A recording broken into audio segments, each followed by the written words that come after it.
I am so excited to bring on today the guest for our show, Lorna Smith. Lorna is a registered dental hygienist and a certified meditation teacher, and she's also the owner of a Heart-Based Life, a passion project that she's been involved with, put a little bit on hold for right now. And she's going to share with us that story. She has literally been on a lifelong journey that has taught her don't ignore your intuition. And I think that's counterproductive or counterintuitive to what we learned as kids growing up, is sometimes just power through, don't rely on your intuition. And Lorna's really figured out how to harness that and really helps and guides people along with herself into a whole new place. She's passionate, hardworking, and she believes in connecting to your true self instead of being who you're expected to be. She teaches others the best time to unleash who you really are and stop hiding to please others is literally right now.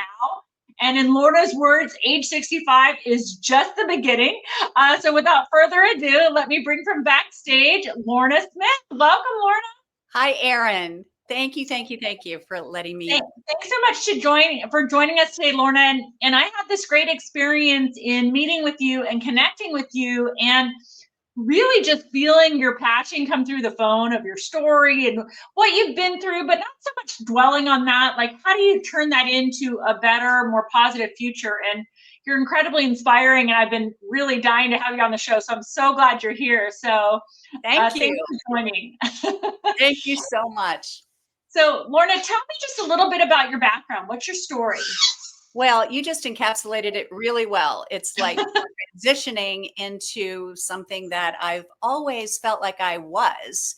My background is that I am the daughter of a Navy man. So I moved every year and a half of my life. So I was never in one place for long. And so it was very structured. It was unexpected. It was a very rigid upbringing. For example, he would sometimes get us kids up for muster, and we'd have to stand at inspection, and he would inspect us and the whole thing. Yeah. And when I tell people, I would have definitely epically failed all of this. Oh my God. So I learned that in order to be loved, you better be perfect. Right. You had to get in line. Yeah. And because of his, it was in the 60s where the men decided everything and the women just went along with whatever the men said was going to happen. So my mom was never allowed to work, and she was just there to take care of us and him. And so I grew up with that kind of expectation that the man is the king and the woman is subservient as a person. So it really, I think people just discount somewhat like how entrenched that can be in you and how that guides you, right? As you go into adulthood. How do you feel? I mean, obviously that was all you knew. How did that influence you in your own adult relationships once you got there? Well, it's interesting because my dad was also a heavy drinker. And so I always felt like I was born with all this joy and excitement and enthusiasm. And I just was like all over the place. And I was taught to tame it down. Don't be too much, because we don't want to upset the apple cart. We just want to keep things on an even keel so nothing bad happens. So not only did I grow up not thinking that a woman had any rights or any, like, her thoughts didn't matter, her feelings didn't matter, but I was starting to feel like who I was not okay and was not acceptable. I had to kind of change myself. So the way it impacted me in my upbringing was that I just learned to kind of walk on eggshells all the time and make sure I was being the way I was supposed to be, to not cause trouble. I got straight A's in school because I knew that to be perfect meant that I was going to receive love and praise. So I just felt like I was kind of slowly losing myself. I mean, I look back now, then I didn't know. I just thought it was normal. You're just going through the motions of doing it, right? Of doing it. But now I look back and I'm like, oh my gosh, I started losing like my essence of who I was as a person, to make sure that nothing went wrong, So here you're rolling along in your journey, just doing it, living it, not knowing any better, and you get into a pretty serious relationship. Can you kind of compare and contrast your marriage compared to your upbringing and how you kind of got a little stuck in that situation based on that? Yeah. Well, the old saying is, you marry your father. So um, that is sort of what happened because I didn't have a sense of myself, except that I felt like I was just being held back. Like even in my 20s, I felt like something was wrong. Like I didn't know who I was supposed to be. So I was attracted to a man that was very much like my father, very controlling.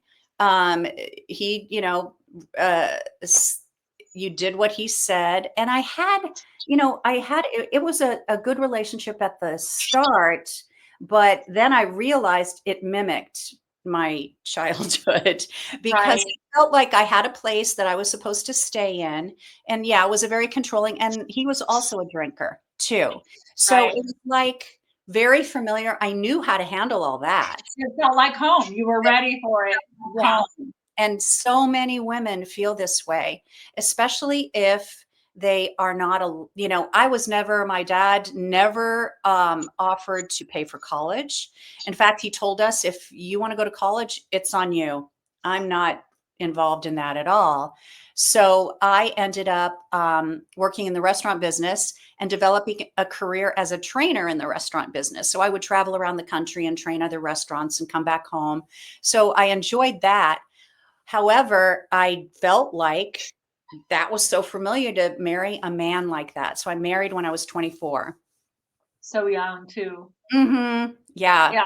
and Yeah. the rest is history. I know, and I know you stayed with him for a long time, right? So I mean, even to the point of you retired together in Mexico. And I Yeah. know, you don't like to dwell on this, but could you just share just a little bit of, how did you have the strength? I mean, you not only fully committed to this man for 30 years plus, right? You were with him for a long time and had been, for better or for worse, that was a situation that you were used to, and you realized you deserved something better, that you wanted something better for your life. What gave you the courage to get out of that? How did you do it? Because I'm sure a lot of people listening are like, how did you do it? They feel stuck as well. Well, first of all, I don't mind talking about it because I feel like where I am now, everything in my past has led me to where I am now. It's like I used to feel like I wasted so much time not leaving because I knew probably about the 10-year mark that I should leave the marriage. And I stayed 20 more years Right. because, oh, I'm getting emotional, because I was taught that you stick it out, you hang in there, you take care of the man. And it sounds so silly to me now, but that's just all. I just went through the motions. And since he was a drinker like my dad, he had a lot of issues, and I just knew that I could help save him or something, right? And so I stayed a long time, but the longer I stayed, the more of myself I lost, little by little by little. So eventually, we decided to move to Mexico to retire because he was of retirement age. I was about 8 years younger. And I thought, you know what, this is a last ditch effort. Maybe this is what he needs to reset himself. So we sold everything and moved there. And I always thought, okay, I can always come back anytime. But when we were there, that's when my intuition really kicked in because I started getting into spirituality. And before we moved to Mexico, I had joined a support group called Al Anon, and it's Mhm. for friends of and families of alcoholics, and to support myself in what was going on at home. And there I learned to focus on myself for the first time ever. And even though, and Al Anon is a spiritual program, not religious. So I was introduced to the concepts of like, wait a second, there's a higher order than around us, and you don't have to worry about so much. You can just kind of follow the flow of life, and the answers will resonate with you because all the answers are already inside us, and all we need to do is let ourselves relax enough to feel those align with us in life. So I started studying spirituality. I went from teacher to teacher, book to book, and then it led me all over the place. So when we were in Mexico, I had this awakening sort of thing where I was in a situation that I was always in with him.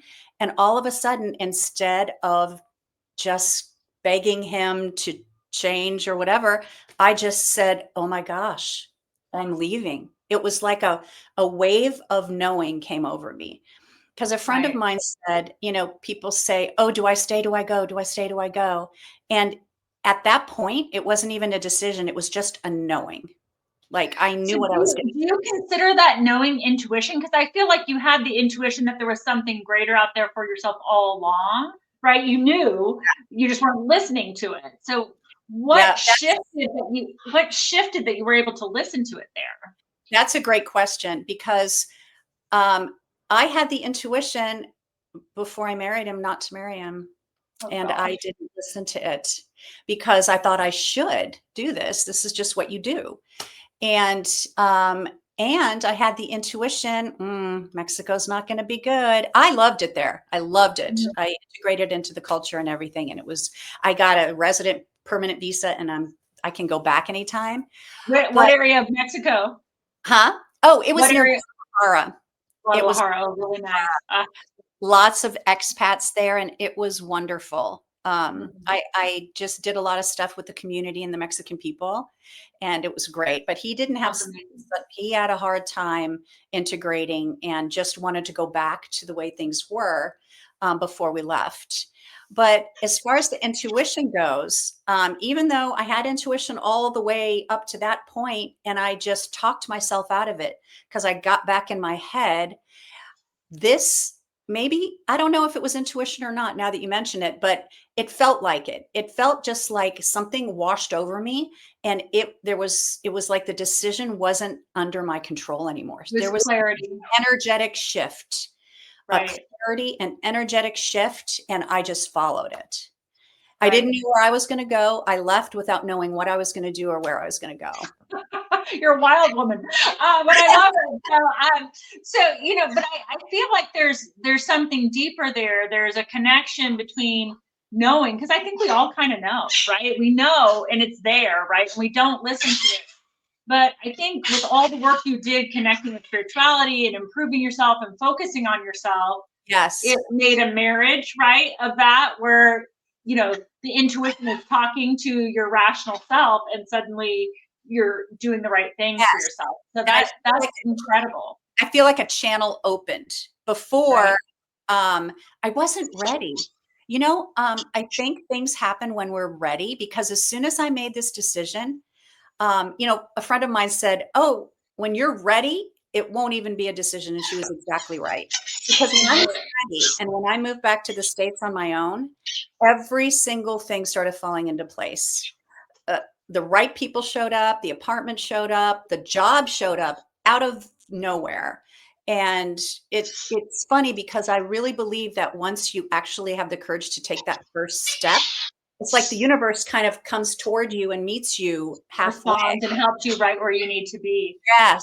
You brought up an interesting point earlier, Lorna, because I mean, all of us live in a sea of regret of certain things, right? Like even I think of your story, right? And you're like, wow, gosh, before I even married the guy, I was like, did I, right? And then 10 years in, you knew the marriage had run its course, but you stuck it out. And it's easy for someone now, at the point when you finally broken away, or maybe you haven't broken away yet, to the case of a listener or what have you, Yeah. to give yourself kind of a hard time, right? Like, oh, I wasted that time and how awful. I mean, how would you respond to that?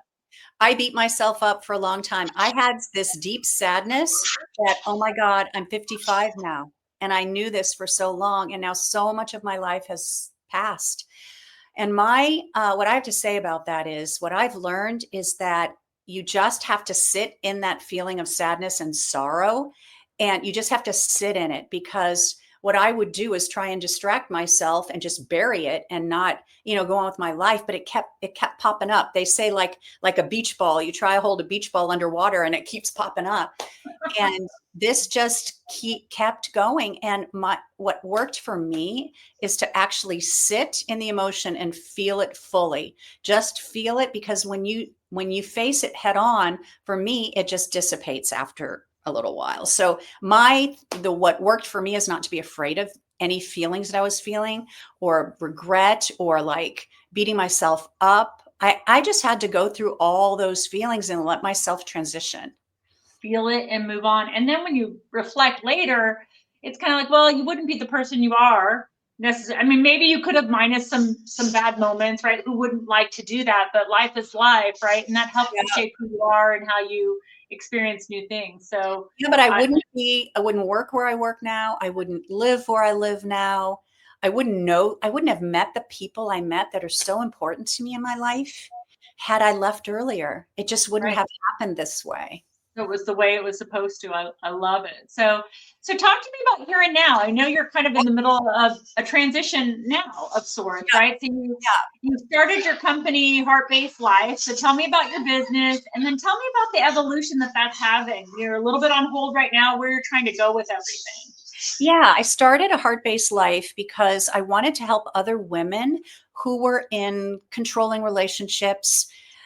I wanted to just document, because I documented through writing and through videos every step I took to start over again.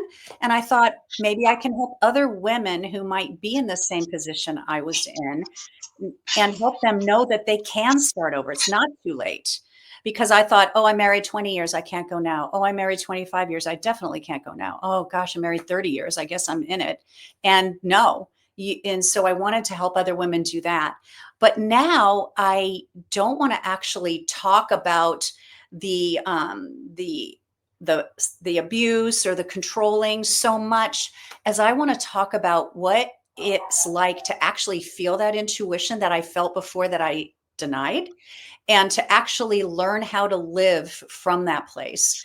For example, my goal for 2025, my New Year's resolution, but I call it intention, is to be as deeply connected to myself, my true soul as I can, and make decisions from that place and live my life from that place and not hide who I am anymore. Be all over the place and be joyous if I want to be. So that's what I want to help people do now, especially in times like we're in now, where everything is fear-based and doom and gloom and everything's falling apart. I feel like there's always something to tap into inside of ourselves that we can use to propel ourselves forward. So I want to take my website and combine those two, and not just talk about that type of relationship, but how you can transition from that into knowing your own self better and get to know yourself again. Right. So not learning from the past, but not necessarily dwelling in it, and saying, hey, this is how I live this better life, this more And fulfilled identify life. yourself with that. It's not my Right. identity. Yeah. Right. It's so funny because I mean, I love that resolution. I can't even rephrase it exactly as you did, right? But have the intention basically to be connected to myself, listen to myself, Yeah. replicate that feeling you had when you had the intuition. And I know you're going to be sharing those at a theater soon to all my visitors. But before then, just to ask you, how do you that, right? Because it's easy to make a big lofty goal, right? I'm going to be more connected with myself. What are your strategies for tapping into that on a daily basis? Oh my gosh. I have a routine that I do not waver from. Okay. So, okay. All I do is work. I'm a dental hygienist, and I actually practice my spirituality with every single patient that I see, Wow. because I am craving deep connections in my life. Dr. Wayne Dyer was a spiritual teacher, and he called this phase of our lives the meaning phase of our lives. And that's what it is for me. It's like, I want my life to be full of meaning. I don't enjoy superficial conversations anymore, or I really want depth. I want deep conversations. So I see 8 patients a day, and oh my gosh, the conversations that we have, I have such deep connections with my patients. So Now, how much are they able to respond to you, Lorna? They've got their mouth full of stuff. I have learned to ask, to talk when my hands are in their mouth. Then if they ask me a question, I take my hands out, they answer. Okay. And I start talking with my hands. It's really like a dance. You've got a system. I like it. Okay, perfect. Wow. I mean, so you really infuse this into everything you do, right? I mean, Yes. there's an intention every time you connect with someone, whether it's at work or anything you do. That's what I mean by living that. That's what I want to do. Connect with that and really just live, just be that.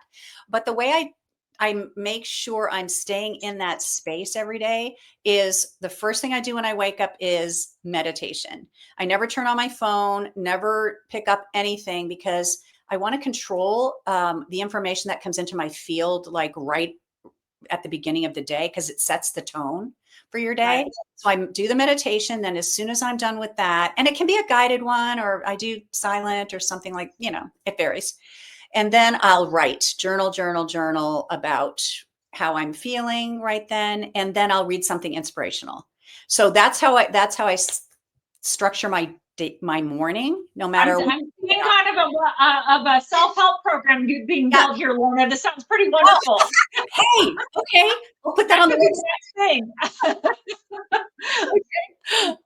And then you kind of start your day being thoughtful and mindful, and then you attack it from there. So And then that's I actually have a job where we actually read like inspirational quotes before we get started for the day. So it kind of just morphs right into my workday. It sounds like it's kind of like when you talked about earlier, you made a decision about your life and you kind of put those tentacles out there, and you're getting attracted to that right job where they have that right mindset, and you're getting attracted to those right friends, and you're getting attracted to the right location, or whatever those components are. It just really starts to fall into place when you start listening, which is incredible. And that is an excellent point, because it's all based on what kind of vibration you're putting out there, what kind of intention you're putting out there, because whatever you expect, you'll get. So yeah, 100%. So, when you think about going forward, there's so many ways you can go, right? And I know right now you're exploring, but fast forward 5 years from now, where do you think this is all going to take you? Like, I know you're letting the universe come to you, but what are you driving? What are your goals? What are you thinking about? Well, here's the way I think, is that if I follow what lights me up in every day, then it's just going to evolve. So for example, I am starting a book club next month, because I have so many spiritual books. I mean, my God, if you look at I've just got spiritual books everywhere. And there are so many books that I've read that have changed my life. And there's so many books I have over here that I haven't read, but that I want to read. And it's kind of overwhelming, because you're like, oh my God, when am I going to get to all these books? So I thought, wouldn't it be great to read them with others and then discuss how we are implementing these spiritual concepts into our lives as practical humans? Because you get caught up in the minutia of like fear and troubles and everyday stuff. And then you forget, I forgot all the answers are inside me. Oh, wait a minute. Everything is fine. Everything is calm. I have the world's not ending. I've got to practice. Yeah, I can change things myself. So that's so amazing. I'm starting a book club. Starting a book club. What else you got going? Yeah, so I'm starting the book club, and I've even thought, I love hiking and outdoors. So I've even thought about maybe morphing that into a group to hike together. But I really want to just get in touch with myself right now and just see what feels right. And I know the website will reappear in this kind of a way. I love it. I love where you're going with this, and you're such a dynamic person. I mean, I could just see people lining up to participate in any group with you. I mean, how fun with your energy. I really feel your joy, and I can't even imagine a time where any of that was thwarted or compressed. I mean, you're just Oh, incredible. So I'm thank so glad you. you are where you are now. I felt like I had to contain it. I would just love to sit in a room with people and talk about this stuff and talk about how to change your life yourself.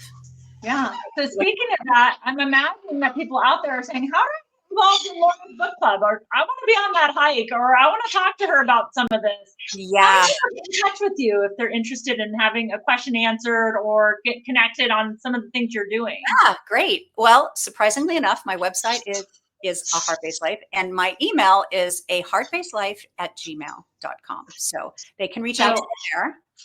perfect. So Lorna's okay with you emailing her directly. It's a heartbasedlife@gmail.com. Please reach out to her. You're just the kind of person that I think people want to stay connected with and know. And Thank I think you're you. doing some pretty cool things. Thank So you.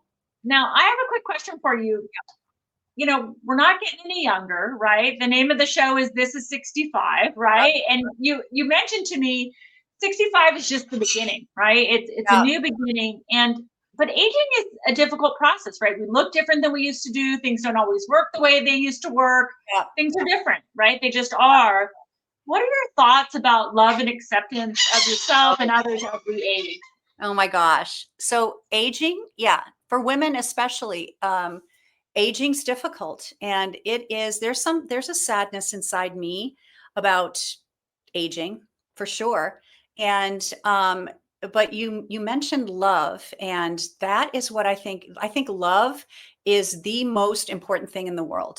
Like um being able to being able to act from a place of love automatically brings in acceptance for me. For example, um, I had an opportunity, and I have an opportunity now to actually feel this unconditional love in my life.